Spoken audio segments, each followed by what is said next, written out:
मध्य प्रदेश में 4 fast track court का गठन किया गया है। पेपर लीक मामलों के लिए फास्ट ट्रैक कोर्ट का गठन किया गया। हाईकोर्ट ने 4 फास्ट ट्रैक कोर्ट गठित की है। भोपाल, इंदौर, जबलपुर, ग्वालियर में फास्ट ट्रैक कोर्ट का गठन किया गया है। हाईकोर्ट के 4 फास्ट ट्रैक कोर्ट के जज नियुक्त भी किए गए हैं और आज से ही ये नई व्यवस्था लागू की गई है। तो मध्य प्रदेश से ये अहम खबर, 4 फास्ट ट्रैक कोर्ट का गठन किया गया। पेपर लीक मामलों के लिए इन फास्ट ट्रैक कोर्ट का गठन किया गया है। आज से ही ये नई व्यवस्था लागू है। बता दें कि भोपाल, इंदौर, जबलपुर और ग्वालियर में फास्ट ट्रैक कोर्ट का गठन हुआ है और इसके साथ ही 4 जजों की नियुक्ति भी हुई है। भोपाल में सेशन जज प्रवीण पटेल की नियुक्ति हुई, वहीं इंदौर में सुभद्रा सिंह की फास्ट ट्रैक कोर्ट में नियुक्ति हुई है।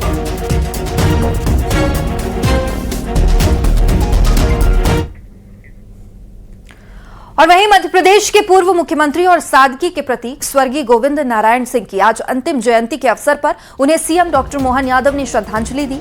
इस दौरान मुख्यमंत्री डॉक्टर मोहन यादव ने पेपर लीक मामलों पर प्रधानमंत्री की घोषणा को लेकर राज्य में 4 नए फास्ट ट्रैक कोर्ट के गठन का ऐलान किया और इंदौर, भोपाल, जबलपुर, ग्वालियर में बनाए गए इन कोर्ट में परीक्षा गड़बड़ियों के मामलों का 3 महीने के भीतर निपटारा किया जाएगा। इसके साथ ही अतिथि शिक्षकों के मुद्दे पर बोलते हुए सीएम ने कहा कि सरकार शिक्षा व्यवस्थाओं को संवेदनशील तरीके से सुधारने के लिए पूरी तरह से प्रतिबद्ध है।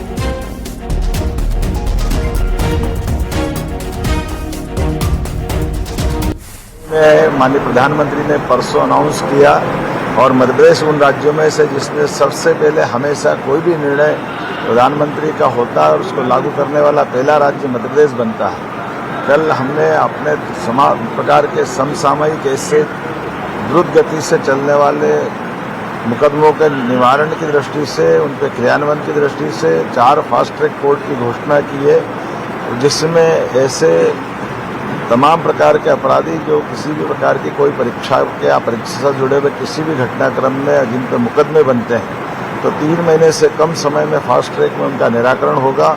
मुझे इस बात का संतोष है कि कल ही हमने सुबह ऑर्डर निकाला और शाम को हमने इंदौर, भोपाल, ग्वालियर, जबलपुर चारों स्थानों पर 4 फास्ट ट्रैक कोर्ट की स्थापना कर दी। हमारा प्रयास है, हम सभी प्रकार के शिक्षा से जुड़े हुए मसलों को संवेदनशील तरीके से लेते हैं, चाहे शिक्षक वर्ग का हो चाहे विद्यार्थी वर्ग का हो। उल्लेखनीय है कि शिक्षा नीति लागू करने वाला राज्य मध्य प्रदेश है। 3 सरकारी विश्वविद्यालय खोलने के लिए भी मध्य प्रदेश ने अपने 2.5 साल के कार्यकाल में मौका दिया है। जितने मेडिकल कॉलेज कांग्रेस के शासनकाल में 55 साल में खुले, उतने मेडिकल कॉलेज तो हमने अपने 2.5 साल के समय में खोल दिए हैं। मैं उम्मीद करूँगा ऐसे सारे कामों से हम अपने विकास की गतिविधि, और ये किसी पे हम एहसान नहीं कर रहे, ये हमारी ड्यूटी है, ये हमारे अपने विद्यार्थियों के हित में लिए गए निर्णय हैं। इधर भोपाल और वहीं न्यूज 18 से एक्सक्लूसिव बातचीत में दतिया से बीजेपी प्रत्याशी आशुतोष तिवारी ने पूरे आत्मविश्वास के साथ दतिया के दंगल में बम्पर जीत का दावा किया। उन्होंने कहा कि जनता पूरी तरह से भारतीय जनता पार्टी के साथ खड़ी है और बीजेपी लोकतंत्र में विश्वास रखने वाली पार्टी है, जहां सभी कार्यकर्ता एकजुट होकर जिम्मेदारी निभा रहे हैं। कांग्रेस पर तीखा हमला बोलते हुए उन्होंने आरोप लगाया कांग्रेस केवल भ्रम फैलाती है और उसने हमेशा अपने कार्यकर्ताओं का हक मारा है, जबकि दतिया की जनता सिर्फ विकास चाहती है। घनश्याम सिंह को पहले ही नकार चुकी है।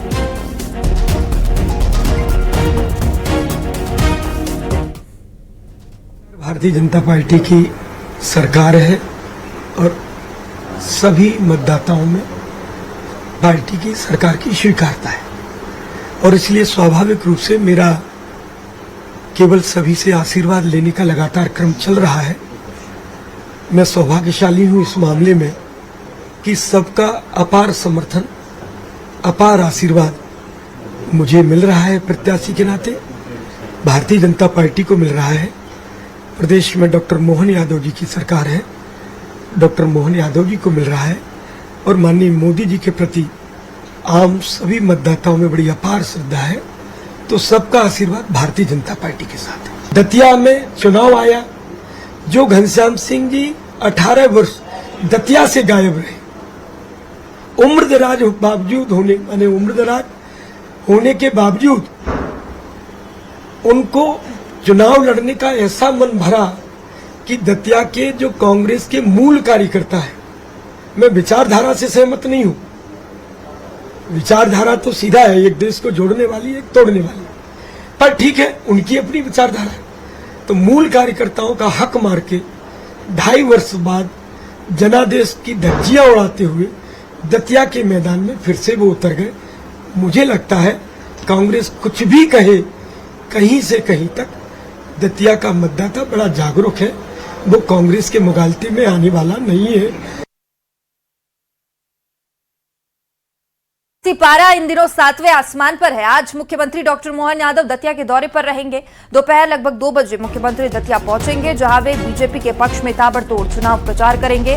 आज के इस मेगा कैंपेन के तहत सीएम डॉक्टर मोहन यादव 2 विशाल जनसभाओं को संबोधित करेंगे। इसके अलावा वे कई बैठकों, कार्यकर्ताओं संवाद और व्यापारी सम्मेलन जैसे कई अहम कार्यक्रमों में भी शामिल होंगे और पार्टी की जीत का ताना बाना बुनेंगे।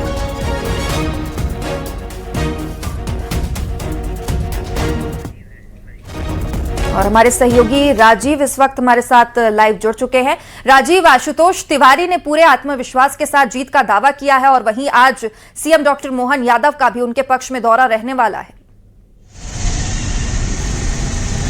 देखिए, बिल्कुल मुख्यमंत्री मोहन यादव कुछ ही समय में दतिया में पहुंचेंगे और दतिया के उपकुआं में पहुंचने के बाद एक बड़ी सभा को संबोधित करेंगे। उसके बाद दतिया के ही सीतापुर गांव के आसपास वो रहेंगे, वहाँ भी एक बड़ी सभा है, उसको भी संबोधित करेंगे। उसके बाद उनका दौरा शाम को दतिया में ही है और दतिया में वो कार्यकर्ताओं को संबोधित करेंगे। बड़ा सम्मेलन है, उसमें भी वो शिरकत करेंगे और व्यापारियों के साथ भी बैठक रखेंगे। मुख्यमंत्री का यह दौरा काफ़ी अहम माना जा रहा है, क्योंकि उनके जितने भी कार्यक्रम आज रखे गए हैं वो सब उन्हीं क्षेत्रों में है जिन क्षेत्रों में भारतीय जनता पार्टी को कहीं न कहीं 2023 में हार का सामना करना पड़ा था और वहाँ वोट परसेंटेज बहुत ही कम रखा गया था। इस वजह से मुख्यमंत्री का दौरा काफ़ी अहम माना जा रहा है और इस दौरे की एक विशेष वजह और है कि भारतीय जनता पार्टी के जो कार्यकर्ता पहले से नाराज थे, जिन्हें मनाने का प्रयास किया जा रहा है लगातार और कुछ हद तक मना भी लिया गया है। पूर्व गृह मंत्री डॉक्टर नरोत्तम मिश्रा के जो समर्थक थे वो बहुत हद तक मान गए हैं, लेकिन अभी भी कुछ लोगों में नाराजगी है और वो नाराजगी दूर करने के लिए सीएम का दौरा रहेगा और उसमें वो बैठक भी करेंगे, बड़ी बैठक होगी। और आशुतोष तिवारी की जहाँ तक हम बात करें तो भारतीय जनता पार्टी का लगातार बड़े नेताओं का यहाँ आवाजाही लगी हुई है और आशुतोष तिवारी के लिए प्रचार प्रसार में देखे जा रहे हैं। तो कहीं ना कहीं बिल्कुल राजीव, अब कार्यक्रम कुछ ही देर में शुरू भी होगा, उसकी भी जानकारी आपसे लेंगे। फिलहाल शुक्रिया। वहीं मध्य प्रदेश में और वहीं प्रधानमंत्री नरेंद्र मोदी ने 24 घंटे के अंदर युवाओं से संवाद के लिए दूसरी बार इंस्टाग्राम वीडियो पोस्ट किया है। दरअसल इस वीडियो में उन्होंने युवाओं का आभार जताया। पीएम मोदी ने कहा कि कल देर रात पोस्ट किए गए उनके वीडियो को लोगों का जबरदस्त और सकारात्मक रिस्पांस मिला। उन्होंने कहा कि मैंने जो वीडियो पोस्ट किया था उस पर आपने जिस तरह प्रतिक्रिया दी और सकारात्मक सुझाव दिए उसके लिए आपका धन्यवाद। और प्रधानमंत्री ने कहा कि युवाओं और देशवासियों के साथ उनका संवाद आगे भी और अधिक सक्रियता से जारी रहेगा। Thank you friends. कल देर रात आपसे मिलने का मौका मिल गया। मेरे जो वीडियो पोस्ट किया था उसको जिस प्रकार से आपने रिस्पॉन्ड किया, सकारात्मक सुझाव दिए, थैंक्स टू एवरीबॉडी। ये आपका प्यार बना रहेगा, हमारा नाता और अधिक सक्रियता से जुड़ता रहेगा। थैंक यू दोस्तों। और प्रधानमंत्री नरेंद्र मोदी के इंस्टाग्राम पर पोस्ट किए गए वीडियो ने व्यूज के मामले में एक नया ही रिकॉर्ड बना दिया है।